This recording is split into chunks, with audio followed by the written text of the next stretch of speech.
For our community in general, things are hard a lot of times because of just systemic racism or microaggressions that we might face, and we may come home and we might feel depression or we may feel whatever, but you can always depend on that person that you decided you want to spend your life with. Yeah.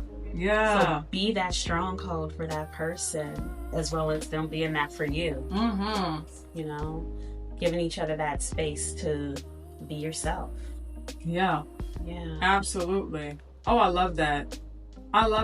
Because that's so key, because you talked about the family and then you also started to dissect it individually. And when we think about it, you know, when I used to homeschool my daughters, that, you know, people would be like, oh, you're just trying to isolate them, they're going to be weird, and what about their social skills? And I always had this thing that I would say, which is, and it still rings true, social skills for kids, it doesn't start when they go into school, it starts at home. Absolutely. Right? So if my kids are seeing my husband and I interact with one another,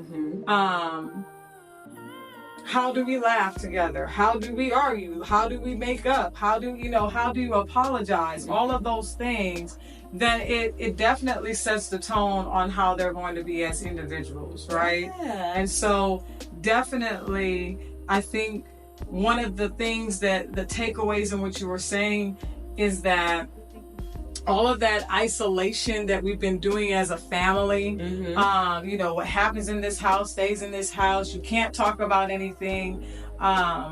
You really can't get down to the root of things. I think those have been dangerous for us, right? More than anything. Yeah. And so now, we were growing up with people that lack those skills to have relationships with people, and broken people usually attract other broken people, right? And so if no one wants healing, then guess what? You're just repeating the cycle. Yeah. And so somebody has to be the change that they want to see. Yeah.